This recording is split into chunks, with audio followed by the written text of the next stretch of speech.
Christopher Johnson McCandless. Moron, icon, messiah, unprepared. These are all words that explain Chris. Chris, once the stereotypical suburban rich white boy, traveled across the country for 2 years straight and became something else. Now, what he definitively became? No, because he is many things to many different people. There are too many opinions to just look at him at a surface level. His story has been adapted into countless books, papers, and even a movie adaptation starring Emile Hirsch. But what exactly is this story of Chris McCandless? And what is my opinion of this wanderer, this vagabond, this icon? We'll take a look in this video.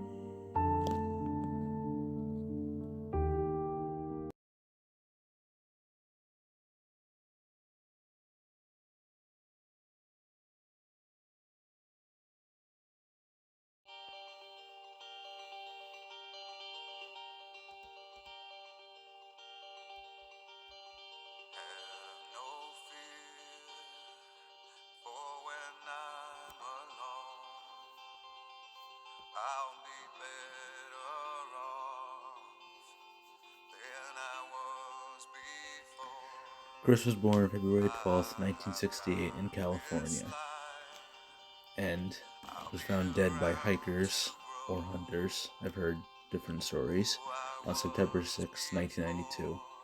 He reportedly died from starvation and, according to John Krakauer from Into the Wild, possible poisoning from potato plants, which of course are based on an entry found in his journal.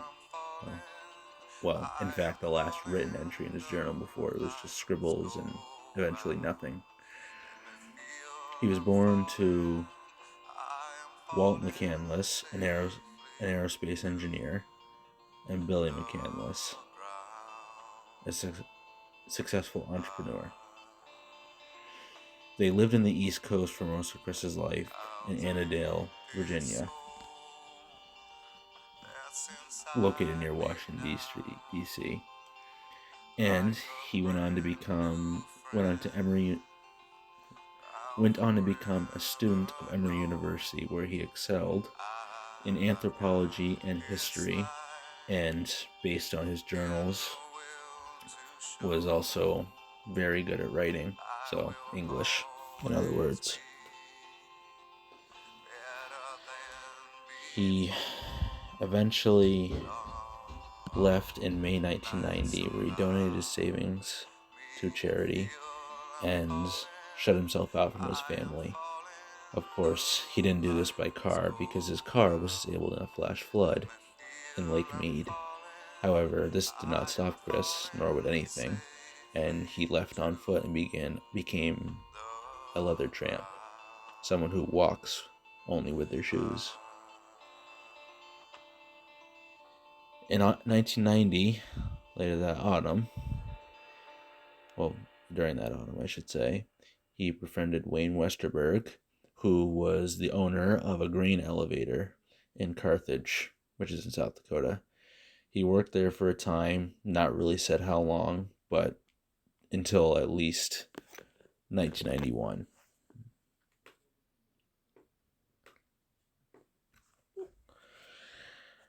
And he also did a lot of paddling, as he illegally bought an aluminum canoe on the Colorado River and paddled directly into Mexico, which then, of course, he re-entered the United States, because you can't just cross a border. And he worked at a McDonald's, not a Burger King, in Arizona. It's weird. The movie differs this a lot. He lived in Salton City for a time, just by Oh My God Hot Springs, a hot springs location, where he met Ron Franz, also known as Russell Fritz. who probably had one of the biggest impacts on Chris's life. And he did, in fact, return to Carthage for a time before he set out for Alaska one more time. When he arrived in Alaska, he had spent 2 days gathering books, a 10-pound bag of rice, and a .22 rifle, which you can already see where the bad part of this is going. Local union electrician Jim Gallion drove him to the entrance of the Stampede Trail. Although Jim Gallion tried to dissuade him with a variety of stories from bears to falling trees, Chris did not give in and eventually did walk into the wild. His diet consisted of small animals, roots and berries. He almost could have had a moose, but unfortunately, because of his arrogance or hubris, depending on how you want to put it, he was unable to preserve the moose, and it was eaten by maggots, which he described as one of the biggest tragedies, as he essentially killed a moose for nothing. Now, after discovering that happiness can only be shared with others, or be found by shared with others, he attempted to cross the river he used to enter his living area, which was also where the magic bus was located, to Techlanica, but the river was now swollen with snowmelt, and he was unable to. Now, living on a diet that consisted basically of only berries at this point, he returned, and he died sometime in mid-August. And he was found again by hikers on September 6th, weighing only 67 pounds. So basically, he weighed like nothing. a bag of grain, maybe. I don't know. Now, this is the part where it gets a little complicated. He is said to have died. Well, he says he died from the seeds of wild potato he had written in his journal. Keep this in mind. He kept a journal. Or Eskimo potato, also known as Hedysarum alpinum. And that is his claimed cause of death. However, many researchers, John Krakauer included, the author of the Into the Wild book, found that the most probable poison found in this is L-canavanine. It's an amino acid found in wild potato seeds, and it functions as an anti-metabolite. Basically, your body cannot process food, it cannot break down anything. So basically, when you eat, you can't eat. But the thing is, there has not been enough tangible, solid evidence that this caused him, and ultimately his death has been ruled as starvation. The bus he lived in was part of a mining system that eventually became defunct sometime in the 50s or 60s, and it had stayed there until 2020, I believe, because there had been so many deaths trying to get to it, and basically history repeating itself. So they had the bus removed and sent to a local park, will be used as basically a museum.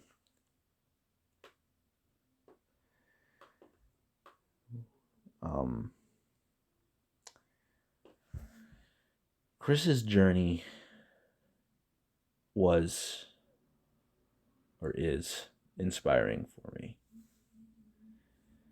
However, I must say, he was not prepared for this.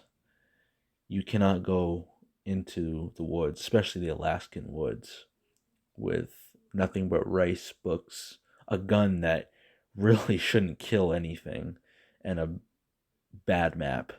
Okay. In fact, it's actually found that there was a cable car not so far away that if he had had a good map or something, he probably would have lived a cable car for like coal and ores and stuff. Now, his death was senseless, yes, but it also invites invites people to learn from this horrible mistake. You simply cannot just go off on a whim. And this is what Chris did. Now, Chris's whim really is not an unreasonable one. He wanted to escape from the poison society we have all just come to accept as normal. And yet, his journey, his vagabond lifestyle, just proves that none of this is normal. All of it is an aberration in our old ways. Maybe these old ways worked best. Maybe they didn't. We'll never know. But Chris knew because he lived both. And ultimately he paid the price for not being prepared. But in reality, he still did live it. And all the people he met, Ron Franz, Wayne Westerberg, Jan Rainey, they all had something that Chris brought to them. For Jan Rainey, it was a son. For Wayne Westerberg, it was a friend. In fact, he was one of the only people that Chris contacted after his departure. And Ronald Franz, a grandson. Ronald Franz had lost his family to a drunk driver in the 50s, and he became a drunk himself. And he had begun adopting Okinawan boys or Okinawan children, semi-raising them. Semi because they weren't legally adopted by him, but the idea is still there. So Chris was able to touch a lot of hearts, a lot of souls with his journey. And even his journey in its own is a mirror of Jesus. He walks along the earth, crosses waters, gains followers, and eventually the thing he thinks is his closest ally ultimately becomes the one who puts him in his grave. Judas for Jesus, the Wild for Chris.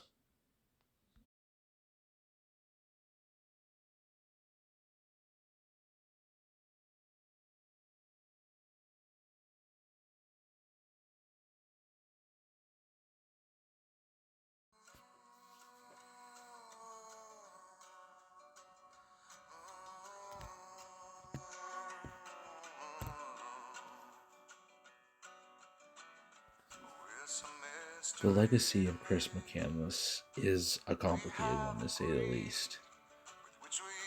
There are some who think, like as mentioned before, he was a messiah, an inspiration to all that want to escape the glorification and quite vaguely disgustingness of modern society. Those who just want to live with their own freedoms, no rules, no corruption, no poison. People who can escape from the very thing that makes life too easy and to enter the thing that can make life have a little more excitement, a little more meaning. Then there are those who think that Chris was arrogant, full of hubris, moronic, unprepared, and worst of all, ignorant. He ignored a lot of people's advice. He pushed away so many people he met on his journey that could have helped him. And in the end, it all cost him. Cost him something even more precious than freedom. Cost him his life. Cost him his very soul. All because he wanted to escape from something that you really can't escape. But then there are some, like me, who believe that both of these accounts are true. Chris was a very arrogant man. He believed himself above all laws, above all governments, and above everyone else's advice. Not above everyone else, above their advice. And yet he was kind, he was generous. He helped so many people around the world, around his journey, around the country. These people that won't ever even meet each other, but are all connected by one single man attempting to escape modern society. And that says a lot about Chris. Should he have been more prepared to go into the harsh and unforgiving Alaskan bush? Absolutely. A 10-pound bag of rice, books, crappy gas station map, and a .22 are not going to get you anywhere in one of the most dangerous woods in the United States. But drive, but integrity, but kindness, these are all traits that most people in modern society don't have, and yet Chris had. And what Chris shared with everyone as he walked across the United States attempting to escape from everything that he considered an aberration. His sister, Ron Franz, Janet Rainey, Wayne Westerberg, John Krakauer, myself, we all love him. But those like the Alaskan police, actually pretty much every police, law enforcement he encountered, critics, maybe even Jim Gallion, all think he was an idiot. And as I said, both of these accounts are true.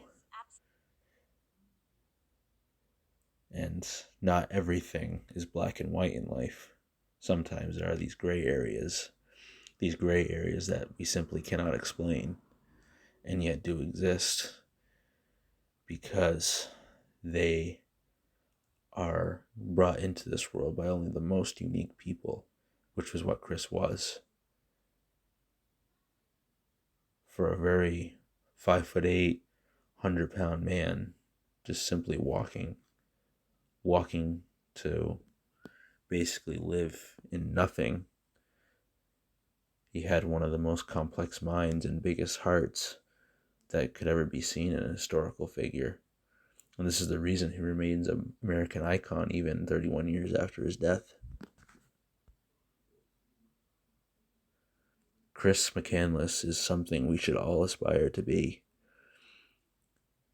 Not to be arrogant, unprepared, but to be kind, but to aspire for something, to have so much drive that you break laws, you break social norms, and you maybe even break your family.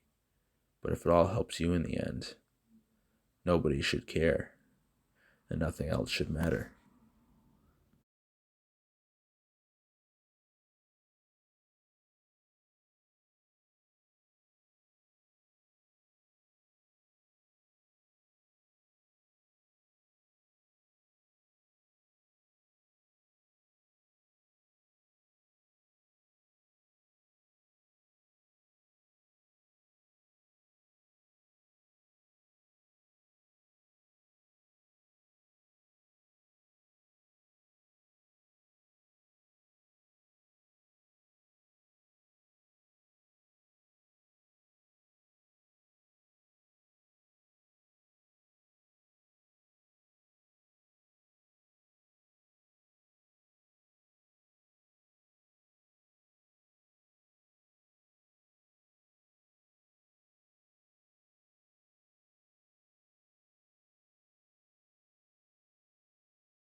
impacted so many people's lives.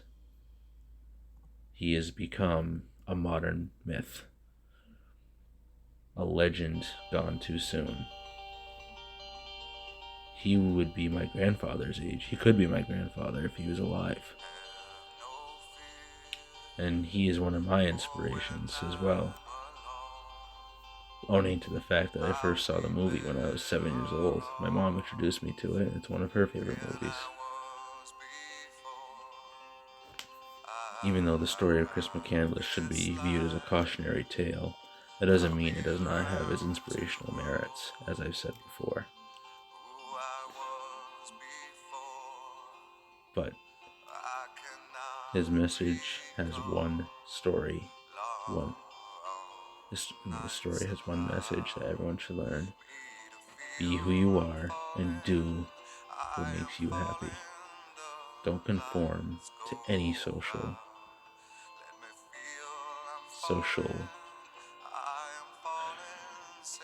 affair, you should say. Don't just simply agree with what everyone is telling you, even if you don't think it's you. Do what you wish, and you'll ultimately find happiness if you share it. This is Chris's lesson. He learned it too late, but we don't have to. This is going to be a heck of a year, I foresee, for Chris. 31 years after he's been dead. His death day the birthday of Alexander Supertramp is this month as well, 1990. So, be sure to remember Chris for what he was. Never forget, happiness is only real when shared. Goodbye.